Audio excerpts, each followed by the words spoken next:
Hello and welcome to today's Living Word. I'm Dwayne Matz. We're continuing in the book of Isaiah today, looking at Isaiah 7 verse 20, which reads as follows. In the same day, the Lord will shave with a hired razor, with those from beyond the river, with the king of Assyria, the head and the hair of the legs, and will also remove the beard. That's Isaiah 7:20. Well, this prophecy concerning the judgment against God's people continues. The Assyrians, whom King Ahaz hired to help him, will be used by God as an instrument of judgment against his people. This God-ordained barber, Assyria, will be used of the Lord to utterly humiliate the Israelites. The complete removal of hair from the conquered males was a sign of stripped masculinity, and it's not without precedent in the scriptures.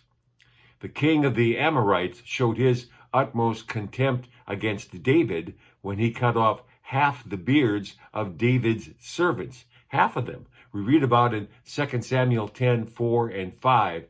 Therefore, Hanan took David's servants, shaved off half of their beards, cut off their garments in the middle at their buttocks, and sent them away. When they told David, he sent to meet them because the men were greatly ashamed. The stripping of masculinity in the church is a great weapon of the devil. Men have been ordained by God to fulfill specific roles of leadership in their families and in the church. And when men abdicate their responsibilities, when they say, well, let Eve do it, a void is created and the feminization of the church and family begins.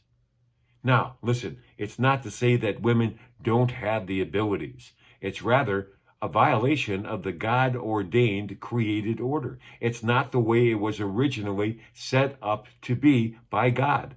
1 Timothy 2:13 reminds us, for Adam was formed first, then Eve. So to the men I say, man up.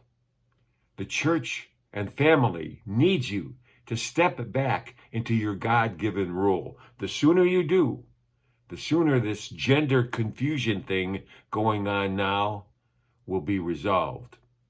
I'm Dwayne Matz, and that's today's Living Word.